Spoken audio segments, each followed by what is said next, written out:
আপনি ক্রিকেট খেলছেন, আপনি হলেন কিপার। স্টাম্পের পিছনে যে বলের মতো দৌড়ায় ওরে কি কয়?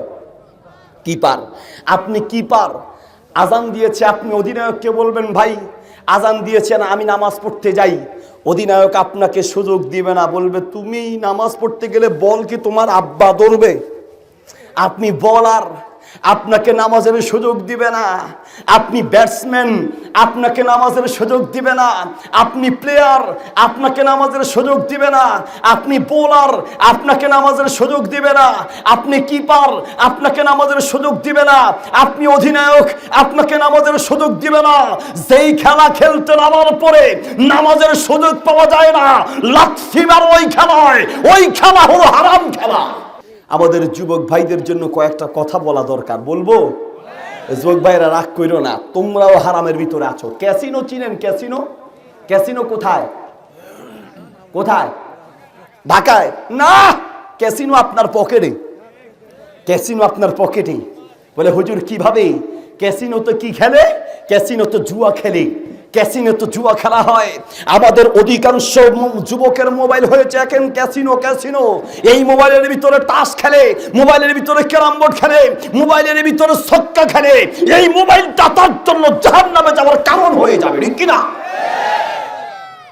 কথা আমার আল্লাহর নবী মোহাম্মদ রাসূলুল্লাহ, ওরে ওরে 4-5 দিন পরে সাল্লাল্লাহু আলাইহি সাল্লাম, কি রে মোহাম্মদ রাসূলুল্লাহ সাল্লাল্লাহু আলাইহি সাল্লাম বলেন, মান লাইবা বিন নারদি ফাকাত আসাল্লাহু ওয়া রাসূলুহু। যে ব্যক্তি জুয়া খেলায় অংশগ্রহণ করে, ক্যারাম বোর্ড খেলে, ছক্কা খেলে, তাস খেলে, ওই ব্যক্তি আল্লাহর তার নবীর অবাধ্য হয়েছে। আবার ইন্টারনেটে পয়েন্টও পায়, ইন্টারনেটে এমবি কিনে ছক্কা খেলে, তাস খেলে, এটার বেনিফিটও আবার পায়, টাকা আসে। যত টাকা তোমার মোবাইলে জমা হবে সব হারাম টাকা জমা হবে। আমাদের দেশে অধিকাংশ যুবকদেরকে খেলার নামে তাদের পেটের ভিতরে হারাম ঢুকানো হচ্ছে, ঠিক কিনা? মানতে আপনার কষ্ট হবে, কিন্তু আমি বলতে বাধ্য। মানতে আপনার কষ্ট হবে, কিন্তু আমি বলতে বাধ্য। আর আমরা যদি না বলি পৃথিবীতে কথা বলবে তাকে। এদেশের হক্কানি রব্বানি আলেমদের দায়িত্ব হচ্ছে সমাজের ভিতরে যত শিরক কুফরি বিদআত থাকবে, সমাজের ভিতরে যত হারাম থাকবে, দুর্নীতি থাকবে, এগুলোর অপারেশন করা হক্কানি আলেমদের দায়িত্ব। কে রাগ করবে আর কে খুশি হবে ওই সব দেখার সময় নাই, ঠিক কিনা? এটা একটা মাঠ, মাঠ না? এখানে মাঝে মধ্যে খেলা হয় কিনা? খেলার বৈধতা তোমাকে কে দিয়েছে? খেলার সূত্র তুমি জানো, শর্ত জানো? খেলা বৈধ হওয়ার জন্য শর্ত আছে।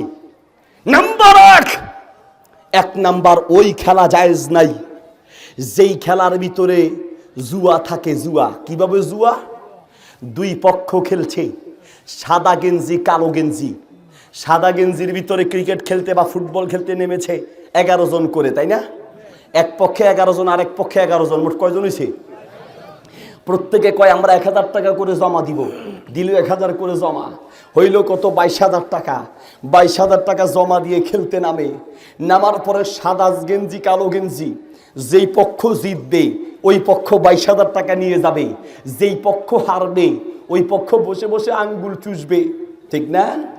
যে জিতবে সে টাকাগুলা নিয়ে যাবে, যারা হারবে তারা এবার নিজেরা নিজেরা মারামারি। তোর কারণে ডিস্টার্ব করছি, তোর কারণে তুই বল ঠিক মতো করস নাই, তোর ব্যাটিং ভালো হয় নাই, তুই বল ছাড়লি কা, তুই বল ধরলি না কা, তুই ক্যাচ ধরলি না কা, মিস করলি কা, তোর কারণে। টাকা তো আপনি নিয়ে বাড়িতে চলে গেলেন, আর ওদের কলিজায় যে আগুনটা ধরিয়ে দিলেন। এই যে খেলতে নেমে দুই পক্ষ থেকে টাকা দিয়ে যারা জিতবে তারা নিয়ে যাবে। সারা পৃথিবীর সমস্ত আলেমরা একমত হবে এই খেলার নাম জুয়া খেলা। এই রকম খেলে যে টাকা পাবেন এটা হারাম টাকা। ঠিকের আওয়াজ আসতে এসেছে, কারণ আপনার মেনে নিতে কষ্ট হচ্ছে। কষ্ট হোক, আমি বলার দায়িত্ব বলে যাই, মানেন বা না মানেন সেটা আপনার ব্যাপার। নাম্বার 1, খেলতে নামবেন, জুয়ার ব্যবস্থা থাকা যাবে না, টাকার দরাদরি থাকবে না। নাম্বার 2 নাম্বার শর্ত, আল্লাহ আবাতুল্লাতি তুলহি আন যিকরিল্লাহ ফাহিয়া হারামুন। আলেমরা আছে, আল্লাহ আবাতুল্লাতি তুলহি আন যিকরিল্লাহ ফাহিয়া হারাম। যেই খেলা আল্লাহর স্মরণ থেকে মানুষকে দূরে সরায় ওই খেলা হারাম খেলা। কিভাবে স্মরণ থেকে দূরে সরায়? 3টা বাজে খেলতে নামবেন, নামার পরে মাঝখানে আসরের নামাজের টাইম আছে কি নেই? আসরের আজান দিয়েছে, আপনি ক্রিকেট খেলছেন, আপনি হলেন কিপার। ইসলামের পিছনে যে বলের মতো দৌড়ায় ওরে কি কয়? কিপার। আপনি কিপার, আজান দিয়েছে, আপনি অধিনায়ককে বলবেন ভাই আজান দিয়েছেন আমি নামাজ পড়তে যাই। অধিনায়ক আপনাকে সুযোগ দিবে না, বলবে তুমি নামাজ পড়তে গেলে বল কি তোমার আব্বা ধরবে? আপনি বলার, আপনাকে নামাজের সুযোগ দিবে না। আপনি ব্যাটসম্যান, আপনাকে নামাজের সুযোগ দিবে না। আপনি প্লেয়ার, আপনাকে নামাজের সুযোগ দিবে না। আপনি বোলার, আপনাকে নামাজের সুযোগ দিবে না। আপনি কিপার, আপনাকে নামাজের সুযোগ দিবে না। আপনি অধিনায়ক, আপনাকে নামাজের সুযোগ দিবে না। যেই খেলা খেলতে নামার পরে নামাজের সুযোগ পাওয়া যায় না, লাথি মারো ওই খেলায়, ওই খেলা হলো হারাম খেলা। সবাই তো প্রিয় ভাই, হ্যাঁ কি দিয়ে বুঝাই? আবার অনেকে কয় হুজুর আমরা এমনি ঘরে টিভি দেখছি, ছবি টবি চাই না, মাঝে মধ্যে খেলা টেলা দেখি। খেলা টেলা খেলতে যখন বসে নামাজের টাইম হলেও যায় না, খেলা দেখতেছে। কয় যদি আমি যাই আর এই টাইমে যদি বাংলাদেশ গোল খেয়া যায়, হ্যাঁ ইন্ডিয়া যদি গোল খেয়ে যায় ঠেকাইতে হবে, এই জন্য সেই খেলা ছেড়ে যায় না। নোয়াখালী মাহফিল করতে গেলাম, তো যাওয়ার পরে ফরিদগঞ্জ, হুজুর আমরা যুবকরা মিলে মাহফিল করছি, কয় একটু স্টার জলসারে বাস দিয়েন। কেন কেন? কয় স্টার জলসার কারণে এই মহিলাগো জ্বালায়, স্টার জলসার জ্বালায় আমরা খেলা টেলা চাইতাম হারি না। ওদের স্টার জলসার কারণে আমরা কি দেখতে পারি না? খেলা দেখতে পারি না। আমি বললাম তাহলে তো বাস দুই দিকে যাবে। সম্মানিত প্রিয় ভাই, এই যুগ বড় মারাত্মক একটা যুগ। কিয়ামত যত ঘনিয়ে আসবে, মানুষ কোথা থেকে রুচি করেছে আর কোথায় ব্যয় করছে হিসাব করবে না।